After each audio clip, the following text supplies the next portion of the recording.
Hola, ¿qué tal? Bienvenidos a una nueva entrega en este canal. En esta ocasión voy a dar mi opinión personal sobre cuál es el mejor stack tecnológico para una aplicación. Así que suscríbete al canal y veamos de qué trata este video.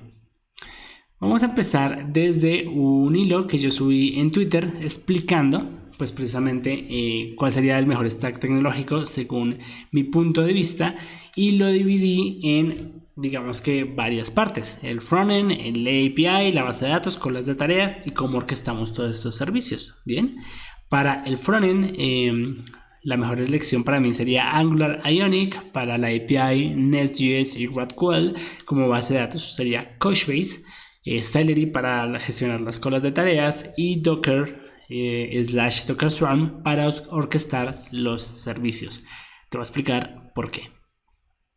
Empecemos por Angular. ¿Por qué Angular? Angular normalmente ya no se describe no solo como un framework, sino el equipo mismo lo describe como toda una plataforma, un ecosistema ya listo, donde me da unas guías muy fuertes y una arquitectura bastante sólida que me hace que tenga que hacer código muy limpio y que la arquitectura tenga bases bastante sólidas. Además, que si yo quiero solucionar cualquier problema, formularios, una PWA, quiero hacer routing, quiero hacer componentes, todo ya me lo ofrece Angular y yo tengo que encargarme solo de empezar a generar valor. Bien, esto hace que el proceso o el desarrollo ágil de un producto sea bastante acelerado y que la mantenibilidad también sea fácil. Es decir, si hay un junior dentro del equipo, pueda ascender rápidamente y aprender todos estos patrones, y si del equipo alguien se va, puedo contratar a gente nueva y no tengo tantos problemas opinionados de arquitectura versus Vue o versus React, que casi que cada equipo tiene su propia forma de ver cómo deberían solucionar las cosas, sino que Angular ya te da todo esto. Ya no tienes como que pensar en todo este tema de arquitectura, de patrones, sino simplemente empezar a desarrollar. Ahora, la desventaja de Angular es que puede ser pesado. Sin embargo, esto es más por un uso indebido de nosotros como desarrolladores. Recordemos que nosotros mal código lo podemos hacer en cualquier framework, en cualquier lenguaje. Podemos hacer un asco de código en Angular, en Vue, en Ionic, en React. Bien, también depende mucho de nosotros como desarrolladores. Te invito a que veas mis videos sobre cómo elevar el performance en Angular y tener aplicaciones de muy alto performance, aún así pues utilizando Angular. Bien, sigamos. Ionic. Bien, ¿por qué Ionic? Ionic tiene un ecosistema increíble de tecnologías que también hace que nosotros podamos ofrecer una UI o experiencia también de usuario consistente sin importar al dispositivo que vayamos orientados. Ionic tiene un ecosistema muy poderoso. Tiene Stencil como compilador de web components, tiene Capacitor como nuevo layer para aplicaciones híbridas, y tiene Ionic Framework como tal, que es este SDK o esta librería de componentes increíbles que nos funcionan para la web, para una PWA, para Android, para iOS, y también podríamos hasta exportar nuestra aplicación para Electron. Esto también depende mucho de la empresa, del tipo de negocio por el que estemos desarrollando. Normalmente, por ejemplo, si nuestra aplicación, si es una empresa que solo al final va a vivir en Android y en iOS, pues uno consideraría, por ejemplo, Flutter o Kotlin directamente, o Swift, porque al final no va a vivir más allá de las tiendas. Pero si al final yo quiero toda mi aplicación con una misma sola base de código, que también pueda desplegar a tiendas en iOS, en PWA, en Electron, con una sola base de código y teniendo una UI consistente para toda esta gama de dispositivos por las cuales se puede conectar los usuarios, pues Ionic es una excelente decisión. Otra cosa muy importante a tener en cuenta es que normalmente las empresas, cuando empiezan a crecer, cuando quieren empezar a transmitir su entidad de marca, empiezan a crear design system, sistemas de diseño. Aquí hay una página donde te dejo, donde puedes ver los sistemas de diseño más comunes, por ejemplo, que han creado las compañías. Normalmente, por ejemplo, el más famoso es Material Design de Google, donde automáticamente tú ves que esta filosofía de diseño lo llevan en todos sus productos, en Gmail, en YouTube, en Android, etcétera, etcétera. Pero no pasa solo en Google, pasa en millones de otras compañías.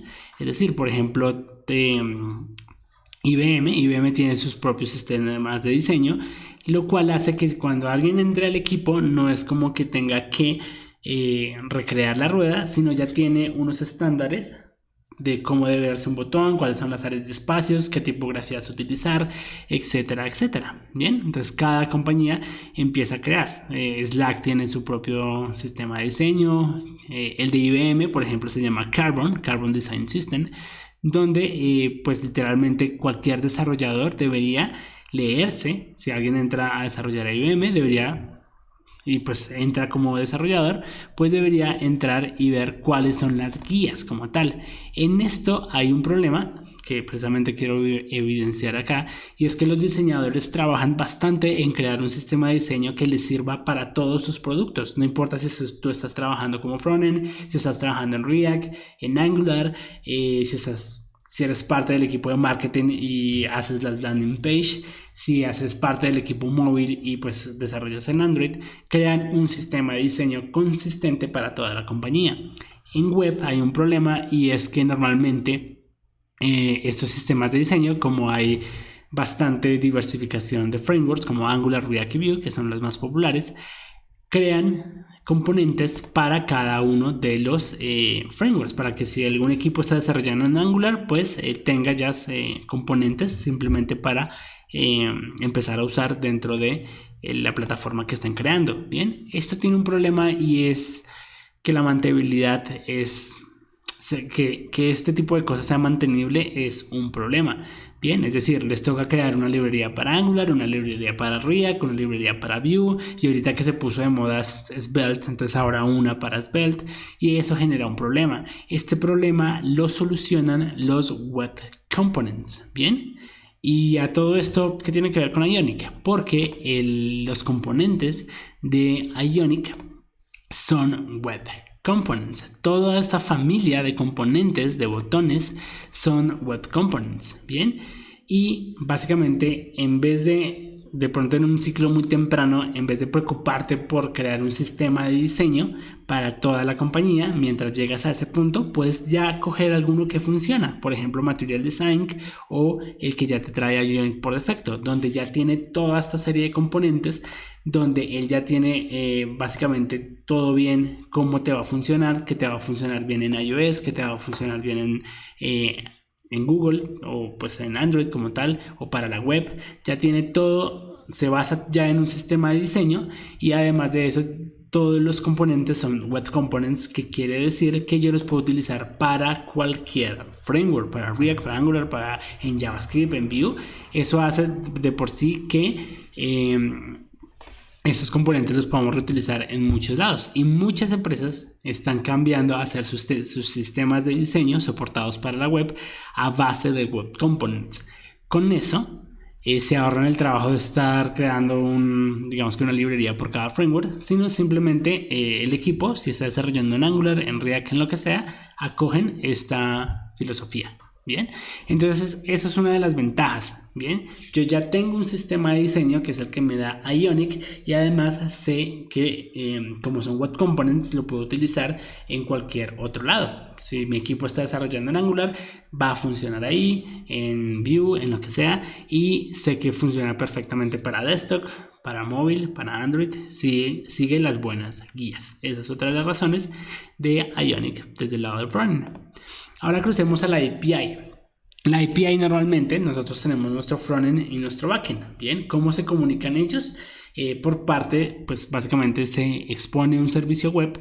Normalmente es de tipo REST API o GraphQL, pero pues nos toca empezar a desarrollar esto. Bien, Nest.js es un framework nuevo de Node, pero que es uno de los que ha tenido más crecimiento de todos los frameworks que Node ofrece. Está Sales, Express, que es como un mini framework. Está, bueno, algunos otros frameworks como tal. Happy, creo que es otro framework. Pero Nest es uno de los que ha tenido mayor adopción y mayor crecimiento desde que salió. Y tiene algo de lo que hablaba acerca de Angular, y es que te da una arquitectura bastante sólida desde el inicio. Bien, está basado en Express y tiene soporte de primer nivel de una vez para TypeScript.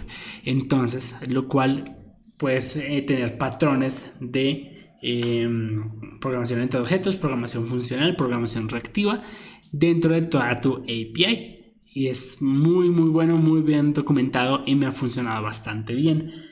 Tiene una arquitectura muy sólida y trae el patrón de inyección de dependencias, cosa que es bastante bueno para cuando uno empieza a hacer módulos que componen de otros, entonces pues sale un motor de inyección de dependencias que hace que todo funcione de forma correcta. Es genial trabajar con Nest.js. Bien, ahora otra cosa diferente es, yo construyo mi API en lo que sea, en este caso Nest.js, pero ¿cuál va a ser cómo yo voy a comunicar esos datos? La forma más normal es hacer una arquitectura REST API. Sin embargo, GraphQL está cogiendo mucha fuerza. Normalmente nosotros tenemos APIs, casi que hay 3 fuertes patrones, digamos, o forma de comunicar estos datos. Una es tipo SOAP, que comunica los datos por medio de XML. Horrible, literalmente horrible. Normalmente las compañías que tienen web service con este tipo SOAP cuesta conectar frontends porque pues son empresas que hace mucho no actualizan sus sistemas, etcétera. Luego está REST API, que es como el 70% de las APIs actuales y que transfiere los datos por medio del protocolo JSON, que es perfecto para el frontend, para Android, para cualquier tipo de cosas.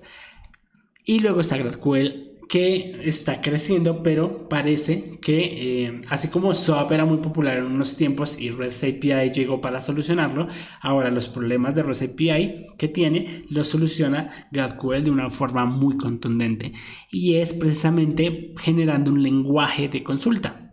Si quieres saber más acerca de por qué GraphQL y no habías escuchado, busca en mi canal GraphQL versus REST API, y ese video te va a dejar súper claro de cuáles son esas diferencias y por qué GraphQL ahora va a predominar en cuanto a los servicios de REST API. Bien, es un lenguaje de consultas para APIs muy poderoso y hace básicamente que el cliente, sea Android, sea iOS, sea web o desde donde se conecten, desde donde yo quiera solicitar datos, ese cliente sea el que escoja los datos y minimiza pues los datos básicamente que yo quiera solicitar, porque no me trae data de más, simplemente la que el cliente quiere. Bien, entonces checa el video de GraphQL versus REST API en mi canal y esto te va a quedar mucho más claro. Como bonus, Nest.js tiene un soporte increíble para GraphQL. Acá pueden encontrar un módulo donde solo se fijan en GraphQL y literalmente es muy fácil o no es tan complejo empezar a implementar GraphQL con Nest, y las APIs salen muy ágiles, bien, y muy fuertes. Ahora cruzamos a la capa de datos. Bien, normalmente nosotros tenemos una base de datos relacional, puede ser Postgres, puede ser MySQL. Yo últimamente estoy trabajando con Couchbase. En los últimos años he estado trabajando con bases de datos no relacionales y la que más me ha funcionado es pues Couchbase como tal, como una base de datos no relacional. Ahora ya existe es la duda de por qué relacional y por qué no relacional. Eso ya es un tema más de la arquitectura y del tipo de negocio, aunque Couchbase me ha funcionado perfecto para bases de datos que son transaccionales, es decir, que necesitan pues como que una entidad esté relacionada a la otra, aunque no SQL es literalmente que no hay relaciones. Pero en Couchbase tiene un motor de relacionamiento, no de forma dura como lo hace pues Postgres o MySQL o estas bases de datos relacionales, pero sí tiene un lenguaje muy bueno que es lo que a veces le falta a las bases de datos relacionales, que es NQL. NQL es un lenguaje de consulta donde tú puedes traer bastantes datos.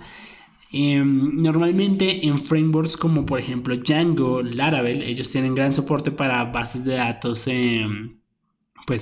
relacionales, y tienen una cosa llamada los ORM, los Object Relation Models. Bien, estos ORM son grandiosos, son increíbles. Sin embargo, tienen problemas de performance porque es una capa más entre pues el ORM como tal y hacer la consulta directamente, que al final va a, pues, a ejecutarse en una base de datos SQL. Bien, entonces normalmente, acá hay algo de NQL. Normalmente cuando alguien quiere empezar a optimizar mucho las consultas a la base de datos, empieza no a hacer consultas por medio de un ORM, sino directamente a hacer consultas a la base de datos, a escribir consultas bastante poderosas. Sobre todo la gente que hace data science se vuelve muy buena en SQL para sacar datos. Tú no ves a un data science escribiendo o sacando una consulta con un ORM, lo cual también el ORM ha evitado, para bien o para mal, que los backends aprendan SQL. Como ya tienen un ORM, se olvidan de SQL, y aprender a hacer queries a una base de datos es muy poderoso. Bien, normalmente los data science se vuelven, como les digo, muy fuertes haciendo SQL, y Couchbase, siendo una base de datos no relacional, tiene a NQL, que es un motor SQL basado en SQL para obtener datos de una base de datos no relacional. Entonces es bastante flexible, porque entonces alguien que ya viene del mundo de SQL, de bases de datos relacionales, le es bastante familiar entrar a Couchbase para hacer consultas bastante complejas, bastante pesadas. Bien, porque pues tiene también su propio motor de consulta, NQL, y es excelentemente bueno. Además que, como es una base de datos no relacional, me permite hacer técnicas como por ejemplo hacer MapReduce. MapReduce es una técnica para procesar grandes cantidades de datos. Bien, esto normalmente solo lo tienen las bases de datos no relacionales. Yo últimamente lo que he estado trabajando es en consultas de grandes cantidades de datos. Por eso mi elección ha sido como Couchbase para NoSQL, y me permite hacer consultas de grandes cantidades de datos gracias a la técnica de MapReduce. Bien, casi que cualquier base de datos NoSQL tiene esta técnica. Tampoco es que solo sea de Couchbase, o sea, Mongo la tiene, Hadoop la tiene, y varios pues la tienen allí. Bien, sin embargo, pues el MapReduce de Couchbase hace una cosa bien interesante, ya a bajo nivel, para procesar esa data. También tiene Full Text Search. ¿Qué es esto? Normalmente cuando nosotros queremos hacer búsquedas, podemos utilizar el like de SQL en bases de datos relacionales, pero este like tiene muy bajo performance. Ya tenemos mucha data y queremos buscar en un texto, en un título, en un artículo, empieza a ser bastante lento, y normalmente ya utilizamos indexación de este tipo de cosas. Por ejemplo, la mejor para este tipo de trabajo es Elasticsearch. Normalmente las bases de datos de Postgres y esto escogen los campos que quieren ser indexados o ser buscables por texto, y lo mandan a un servicio de Elasticsearch para que las búsquedas por texto funcionen muy rápido. Couchbase ya tiene integrado esto. Él ya tiene un Full Text Search por default, entonces no te toca, digamos, que instalar un Elasticsearch o algo así, sino que él ya lo tiene como dentro de sus características. Entonces es bastante cómodo porque te tiene pues un lenguaje de consulta llamado NQL para pedir datos tipo SQL, procesar grandes cantidades de datos con MapReduce, y aparte un Full Text Search integrado. Bien, esa también es la razón. Ahora, ustedes me dirán, ok, pero en el API para el backend, ¿por qué no tener Python? Que hace las cosas más rápido, que pues tiene múltiples hilos. Node maneja pues un solo hilo. ¿Cómo hacer? ¿Por qué escoges Node y JavaScript para la API, por ejemplo? Normalmente la API es simplemente recibo un request, devuelvo esa información y la tengo que procesar, o esa devuelta de información tiene que ser rápida. Pero esa rapidez depende más de la base de datos que de la API. Puede que Python le sume unos milisegundos o un tiempo más, pero al final el cuello de botella es que tu base de datos conteste bien la información. Por eso Couchbase es muy buena, porque tiene indexadores, y si trabajan muy bien en las consultas, no en un ORM, que pues es como un wrapper más, sino construir consultas reales que me las traiga, que estén indexadas, me las devuelve velozmente sin importar si esa API está en backend o lo que sea. Pero si en verdad necesito que hayan procesos fuertes como envíos de correos masivos, generación de reportes en PDFs, procesar información, bajarlos en un CSV, cosas que necesitan de procesamiento de máquina, lo mejor en este caso es gestionarlo por una cola de tareas, y el mejor que yo conozco por el momento es Celery. Celery es de Python y literalmente es una cola de tareas distribuida. Puedes manejarla en un solo nodo, pero también puedes trabajarla de forma distribuida. Entonces tienes varios procesos, cosas como por ejemplo, como te decía, generar reportes cada cierto tiempo, enviar correos, tareas como más pesadas, se las puedes encargar a Celery. Bien, normalmente por ejemplo cuando tú quieres descargar toda tu información, eso lo hace Facebook por ejemplo, cuando en Facebook le dices quiero descargar toda mi información, él no se queda esperando y cargando y procesando toda la información, no. El API lo que te dice es, listo, ok, déjame, te va a llegar en tus correos en unos instantes. Va a llegarte a tu correo o a donde quieres que te llegue el PDF con todo el informe o el resumen. Déjame, yo ya atendí la solicitud, la API atendió la solicitud y esa solicitud se la pasa a Celery. Como, oye, tengo una tarea pesada. Tú como eres bueno en eso, tienes Python, encárgate de la tarea pesada. Cuando él haya acabado, él va a enviar el correo o pues enviar el archivo o lo que sea. Normalmente se envía por correo. Entonces es lo que pasa con Facebook. Normalmente le damos descargar nuestra data y en unos minutos llega al correo. Entonces cuando tengas procesos bastante pesados, analizar data, normalmente ahí sí utilizamos Python y Celery para mandarle todas estas tareas. Y puedes divinamente conectar Node. Simplemente él atiende como API, atiende la solicitud y tú simplemente le dices a Celery, oye, encárgate de esta tarea. Y pues cuando la tengas lista, enviamos el resultado. Entonces es excelente para ese tipo de trabajos. Bien. Finalmente tenemos a Docker y Docker Swarm, que es el que me permite gestionar y controlar todo este tipo de servicios. Entonces tenemos un frontend, tenemos una API, tenemos a Celery. ¿Cómo hacemos para orquestar todo esto? Por default todo debería estar en contenedores. Entonces Docker es la tecnología por default para hacer contenedores, pero luego esos contenedores necesitamos desplegarlos y distribuirlos. Una solución directa desde el equipo de Docker es Docker Swarm, donde yo ya cojo esos contenedores y los despliego en una nube. Puede ser cualquier nube. Google Cloud Platform, puede ser DigitalOcean, puede ser Azure, etcétera, etcétera. Bien.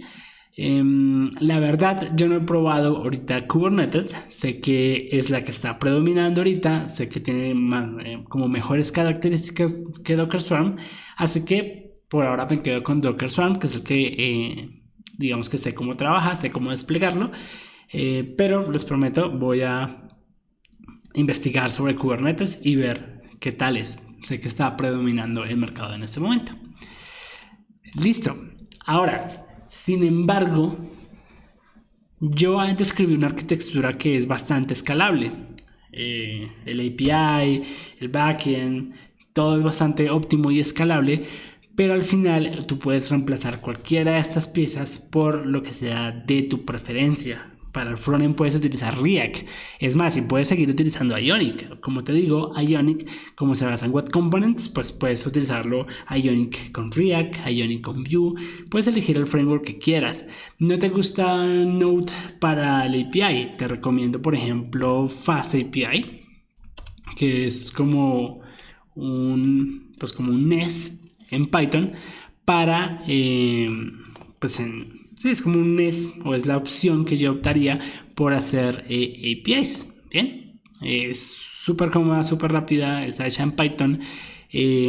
También tiene patrón de inyección de dependencias y ha sido bastante fuerte en la comunidad de Python. Bien, al final lo que quiero recalcar es que tú puedes como cambiar cualquiera de estos pedazos, como por ejemplo si no te gusta Couchbase, utilizar Mongo o la base de datos relacional que quieras. Lo verdaderamente importante es entregar valor, entregar productos y servicios que den un resultado, que solucionen algún problema en específico. Eso es lo que tú deberías tener en cuenta, más que de las tecnologías. Las tecnologías, digamos que van y vienen, ¿bien? Que tú resuelvas un problema en específico es lo más importante, ¿bien? Aquí va el otro tweet, es aprende las bases. Enfócate mucho en aprender las bases, conceptos de JavaScript, aprende un lenguaje a gran profundidad.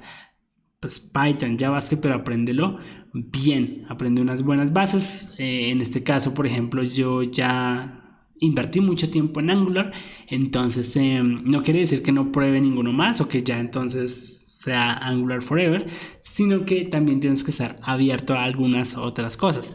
Lo que sí te recomiendo es que estés abierto a los frameworks, pero en un lenguaje, escojas sí un solo lenguaje o al menos dos en los que seas realmente profundo en lo que vas a hacer. Puede ser JavaScript, Python, puede ser Go, y aprende pues los patrones de cada uno de por sí es desarrollado para un problema en específico, pero mantente aprendiendo y no te enamores de los frameworks, enamórate de los conceptos, de lo que es ordenamientos, lo que es clean code y todo este tipo de cosas. Bien, recuerda que tienes que también aprender del negocio.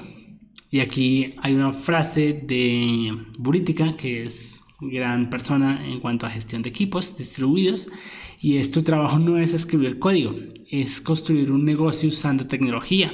Bien, sea un simple Excel o todo un programa con este tipo de arquitectura que te acabo de nombrar.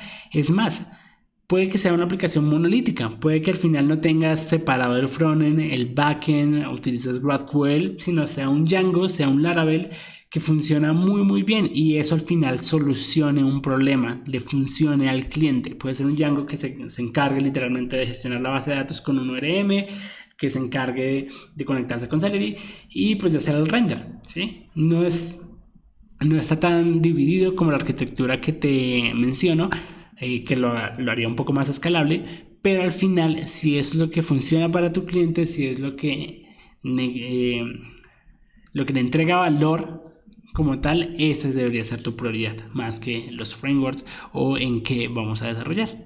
Bien, quiero decirte que todo esto se basa en mi experiencia personal. Ha sido la experiencia a través de casi 8 o 9 años de trayectoria como desarrollador y lo que he aprendido, y en este momento siento que este stack tecnológico me ayuda muchísimo a ser más ágil, a que los equipos sean mucho más eficientes y que tengamos una aplicación bastante robusta que pueda escalar. Sin embargo, todo depende mucho del negocio, depende mucho también de la experiencia del equipo. Si al final el equipo, por ejemplo, es C# y ha hecho C# por toda la vida, normalmente hasta hacer aplicaciones móviles les quede mucho mejor hacerlas en Xamarin que en Ionic, por ejemplo. Entonces también depende mucho es del equipo. Normalmente yo me he enfocado en una carrera utilizando tecnologías web, entonces esto también se traduce un poco en esta arquitectura que te acabo de presentar. Así que no siendo más, eso es lo que te quería compartir, ir un poco más a fondo de este hilo que construí en Twitter. Así que ve, búscalo, dame tu comentario, retuitealo, compártelo y me dices qué tal. Cualquier pregunta o duda, déjamela en los comentarios.